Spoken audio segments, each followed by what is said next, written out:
92 plus minus का मान लो 92 धुआंधार performer की बात करी। उसका कारण है कि 100% एक्यूरेसी नहीं हो सकती है, हम कोई भगवान नहीं है। कोई तुम्हें बोल रहा है कि मैं तो 112 अटेम्प्ट करके आया, तो 112 तुम खुद सोचो 112 सही हो सकते हैं क्या? मान लो 112 वो करके भी आया तो उसमें से गलत होना 10% तय है बच्चों, क्योंकि 10% नेगेटिव का रूल समझ लो तुम। जैसे अपन लोगों ने रूल पढ़े हैं ना इंग्लिश में, वैसे ही नेगेटिव का रूल होता है और वो नेगेटिव होने ही है, उसमें कुछ भी नहीं है बच्चों, कुछ भी नहीं है। नेगेटिव 10-15 गलत होना और उनकी वजह से 5 अपने प्रश्न चले जाना, ये स्वाभाविक है। तो अटेम्प्ट करने के 20 प्रश्न घेरे में रहते हैं, क्योंकि कुछ तो हट चुके हैं, गलत हो गए, और उनकी एवज में जब नेगेटिव का नंबर कटेगा तो वो और मिनाले। तो वास्तविक बात यह है कि ये जो 100-115 वाले बच्चे हैं ये सब आ चुके हैं 90 के आसपास आ गए होंगे। 90 मेरा एक एवरेज नंबर बता रही हूं, हो सकता है कोई 85 चला गया हो सकता है कोई 92 93 भी गया हो, लेकिन 90 पे आके ये रुक गए। लेकिन ये बच्चे कौन थे? धुआंधार बच्चे।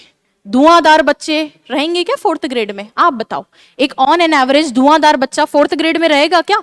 क्यों नहीं रह पाएगा 4th ग्रेड में मैम ये धुआंधार बच्चा? क्योंकि धुआंधार बच्चा इंतजार कर रहा है उसकी ज्वाइनिंग का दूसरी परीक्षाओं में। बच्चों कट ऑफ कम ही रहेगी, उसका एकमात्र कारण है कि वो धुआंधार बच्चा जो इतने नंबर ले आया है 90 तक भी, उसको यहां तो रहना नहीं है, वो क्यों तुम्हारी सीट खाएगा, और उसको खाने भी नहीं देंगे। आलोक राज जी का स्पष्ट कर दिया है उन्होंने कि इसका रिजल्ट लेट आएगा, और कब आएगा उस पर भी चर्चा करेंगे। सर पटवार भर्ती लगभग आपके जो 3,500 पद हैं, पुलिस भर्ती के जो आपके पद हैं बच्चों लगभग 10,000 के आसपास, जेल प्रहरी के आपके 1000 पद मान लो, वीडियो के 1000 पद मान लो, और कुछ व्यक्ति तो फॉर्म भरकर एलडीसी बन चुके हैं, तो वो तो अब क्या ही देंगे, उनको भी साइड में कर ही दिया है। ग्रेड 1, ग्रेड 2 और ग्रेड 3 इस रीट मेले की धुआं में लगे हुए हैं कई लोग कि भैया हम तो बनेंगे 4th में जाना ही नहीं, हमको तो 3rd में ही जाना है। तो ये प्लस नॉर्मलाइजेशन, ये नॉर्मलाइजेशन कट ऑफ को आगे नहीं जाने देगा। जो चौथी पारी वाले हैं निश्चिंत रहो, तुम्हारा पेपर बुरा हुआ है, अपने मन में एक तुम्हें शंका लेने की जरूरत नहीं है। 21 वाले बच्चों को शंका लेने की जरूरत नहीं है। इस बार तो ये तय है कि हर एक पारी से बच्चों को लिया जाएगा, तो आपको 1% भी सोचने की जरूरत नहीं है, 1% भी सोचने की जरूरत नहीं है। ठीक है क्या? अब देखेंगे बच्चों, ये बारी हो गई, मैंने सबकी बताई। अब कुछ बच्चे मुझे बार बार लिखकर भेज रहे हैं कि मैम इंग्लिश में 15 में से 15 है, बट आप मेरी बात समझिए, आप चैनल से पढ़े हैं, आपने कई बार हो सकता है 100 डे सीरीज, 15 डे सीरीज, पता नहीं कौन कौन सी सीरीज का हिस्सा बने होंगे, तब जाके 15 में से 15 हुए होंगे। मैं एक एवरेज स्टूडेंट की बात कर रही हूं जो लगभग अलग अलग जगहों से पढ़े होंगे, टेस्ट भी दिया होगा, सबको ध्यान में रखते हुए अब सुनेंगे मेरी बात ध्यान से। और हो सकता है थोड़ा बहुत ऊपर नीचे हो भी सकता है, क्योंकि दूसरे पेपर्स दूसरे सब्जेक्ट्स भी हैं। अब ये तो कट ऑफ कम रहने का कारण। अब आ जाइए सर, आपका जो है कट ऑफ की बारी, जो कि बोर्ड पे अब आ गई है, जिसका तुम में बेसब्री से इंतजार था, जो देखने के लिए तुम वीडियो लास्ट तक देख रहे हो। चलो आ जाओ, बॉयज की कट ऑफ की अलग से बात करूंगी, लड़कियों की कट ऑफ की अलग से बात करूंगी, और आपके विडो, डाइवोर्सी और टीएसपी एरिया की भी अलग से बात करूंगी। सभी कट ऑफ को मैंने लगभग पिछले 3 साल के रिजल्ट का ट्रेंड देखा है। मैंने रीट 2023 और रीट महाकुंभ 50,000 भर्ती वाले, वहां से लेकर अभी पशु परिचर के मेले तक सब रिजल्ट को एनालिसिस किया है।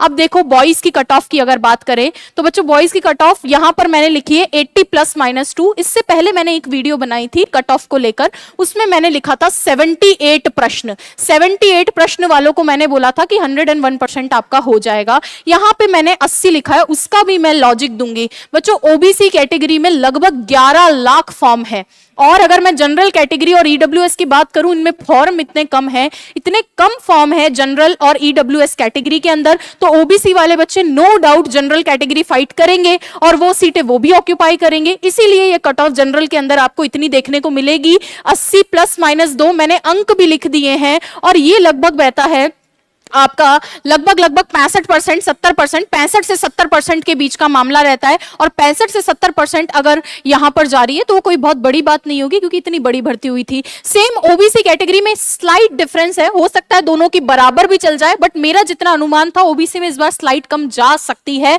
वरना ये ओबीसी वाले बच्चे खुद जनरल कैटेगरी में जाके मैक्सिमम फाइट करेंगे। तो ये भी देखने को ना भी मिले तो कोई बड़ी बात नहीं है। फिर भी मान लो लगभग ऑन एन एवरेज 80 से ऊपर तो नहीं जाएगी, कुछ भी हो जाए, कुछ भी हो जाए। तो 80 से ऊपर वाले तो आराम से हैं, 80 से ऊपर वाले तो आराम से चिल करो। और रिजल्ट अभी नहीं आएगा, ये भी सुन लेना। सर ईडब्ल्यूएस कैटेगरी की बात करूं, ईडब्ल्यूएस तो मैं लिटरली बता रही हूं, ईडब्ल्यूएस में किसी के अगर 72-73 प्रश्न सही हो रहे हैं, चिल करो आप आराम से, आपका होगा।